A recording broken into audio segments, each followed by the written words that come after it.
Okay, so if you've ever worked with a real estate agent, especially if you're selling your home or talking about selling your home, you've maybe heard of a comparable market analysis or a comparative market analysis, otherwise known as a CMA. What is a CMA? What is a comparable market analysis, and why does it matter? A CMA is a little bit different than an appraisal. A lot of times people will ask me to come over and give them an appraisal. The term appraisal oftentimes will refer to like an official report that a certified, licensed appraiser puts together. People will get appraisals for different things like a date of death appraisal to establish cost basis, an appraisal for a loan, things like that.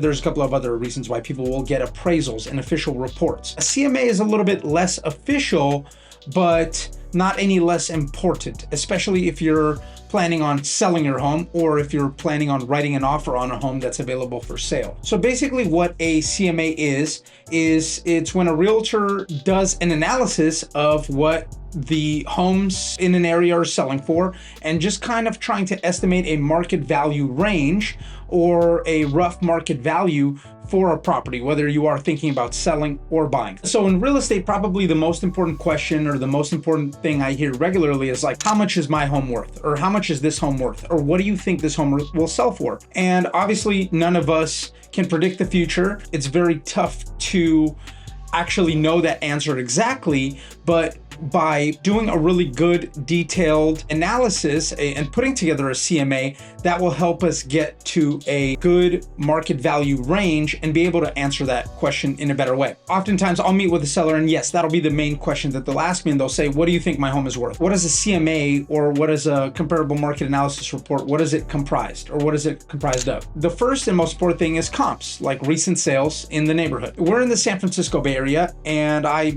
sell a lot of homes in San Francisco, throughout the peninsula, a little bit in the East Bay, a lot in Silicon Valley in the South Bay, and a little bit in Marin here and there. All of our homes are older, right? So the average age of homes in San Mateo and oftentimes San Francisco is the early 20th century. So 1910s, 1920s, 1930s to maybe like the mid 19th century. So like 40s and 50s as well. And then we have a bunch of newer homes, also like maybe 70s, 80s. I say newer, but yeah, like 70s, 80s, 90s. And we have some sprinkling of new developments as well. Because a lot of the homes are older and they've been around for a longer time, and there are differences in when homes were built versus other ones. And because we have a lot of hills and because we have just a lot of diversity in our architecture, it's a little bit harder of an area to comp homes out or to really establish a value than maybe other areas. So some neighborhoods are a little bit easier, like maybe the Sunset District in San Francisco,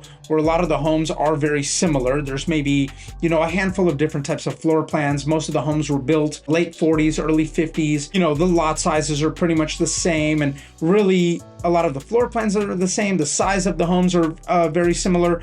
And then you're just kind of thinking about, okay, the quality of the remodel or what condition of the home is in. Then you have other areas throughout, like in San Carlos, for instance, or different parts of San Francisco, but I'll use San Carlos as a example. It's very hilly, and some of the homes are on a upslope and some are on a downslope. Some have views and some don't. Some homes were built in 1920, 1930, and some were built in 1970 and 1980. So it's a much different level of construction. It's also a much different quality of construction. It's also much different style of home. It's also a much different floor plan. Some have very large yards and some have very small yards. Some homes don't have a yard at all and just have a deck, and some only have a front patio. My job as a realtor, when you're asking me, what do you think my home will sell for, is to really examine the recent sales in an area. So recent being 3 months, 6 months, maybe even up to a year. Really past the year is not going to be really super relevant data unless the market hasn't changed very much from then, but it usually in our area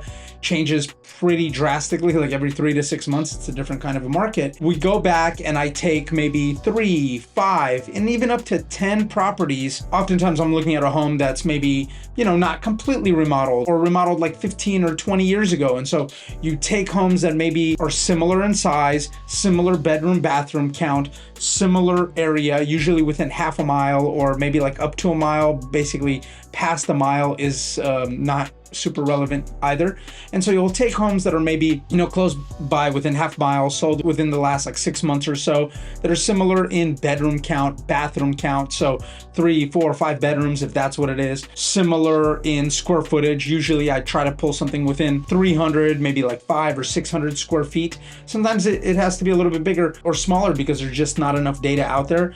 Similar lot sizes, but not just the lot size. You really have to see, sometimes there will be a very large lot, but it's no usable space. So you really have to see how much usable yard space there is. Then I started looking at the conditions of the homes, like how remodeled are they? Are they recently remodeled? Or are they remodeled a longer time ago? How does it compare to our property? And then what I really have to do is put myself in the shoes of a potential buyer or a buyer who bought this home and bought this home and bought this home. Those types of buyers, what were they looking for? What was important to them? What kind of buyers do we have in the market today? And how does this home compare to those homes that sold? And then if I were a potential buyer, how would I compare this home to those homes that were sold? Based on all of that, I put together a valuation. In addition to looking at the comps, you also have to look at the data. So you look at what is the average price per square foot in San Carlos or the Sunset District of San Francisco or wherever I'm looking at properties. What is the median price? What is the average days on market? How many homes are on the market? How many homes sold in the last month, 2 months ago, 3 months ago? So you're also analyzing this data to see not just where the market was 3 to 6 months ago when a property sold, but where is it headed? So oftentimes I'm meeting with somebody in August to talk about selling their house in October, but the comps that we're looking at are from March, April, May, June. And those are different markets than maybe October market. Has anything changed? Are interest rates down a little bit or are they up a little bit? Are we kind of entering the holidays or are we entering like the maybe summer, July kind of lull? Or are we about to enter a spring, a hot spring market? Or are we entering a spring market where interest rates are much higher? There's quite a few different variables that you have to think about if you are giving somebody a valuation on their property. And also it's the same process for a buyer as well. We're looking at a property and we're trying to estimate what to offer for that property. So we're looking at the same exact data points. We're looking at all the same comparable sales. The differences are, so for a buyer, oftentimes when I'm putting together the CMA, I'm also reviewing what is the competition like. We're talking to the agent and seeing what the competition on this home seems like. How busy was the open house? How many offers are they expecting? How many disclosure packages are out? I'm also calling maybe some of the recent pendings or contingent. How many offers did they receive? What did they end up selling for above asking or at asking or below asking? We're also analyzing the competition. So we're actually doing the same thing for a seller's property as well. For somebody who's thinking about selling their property, we're doing that same analysis, while at the same time, we have to think about, okay, here's what your house looks like today, and here's the valuation if you were to do nothing to it, if you were to put no money into it, and then here's what I recommend you do to it to maximize the value. So usually that's painting, floors, and all that kind of other stuff that I've talked about in different videos. You can watch those, but oftentimes we will make recommendations of things to do to a property to make it sell for more money. And so then I will say, if we do this, this, and this, I believe it will sell for around this range. And usually a good CMA, in my opinion, doesn't give an exact price because we can't really predict that. Well, what we do is say, here's a range that I believe that the property will sell for if we do this work or if we don't do this work. And usually that could be a $200,000-$300,000 range, because oftentimes we're selling homes that are maybe 1.5 to 1.8 million, 2.7 to 3 million. In our area, we're operating at these high numbers, then we have to use bigger ranges. A lot of times people will use things like Zillow or Redfin, and what I'll say about those is that they used to be not so great, and now they're slowly getting better and better as more data comes out, as AI probably improves, as these algorithms continue to be tweaked and improved. And so oftentimes it's helpful to look at that. It's helpful to look at Zillow, Redfin, Realtor, to just look and see what prices they're estimating as. It's not the end all be all, but it's an additional data point. So we do look at those when we're putting together CMAs, because that does play into what potentially buyers might want to pay for a property or what a seller feels that their property is worth. So it's important to look at those data points as well as average prices per square foot, days on market, all these other kind of data points. Going back to the CMA itself,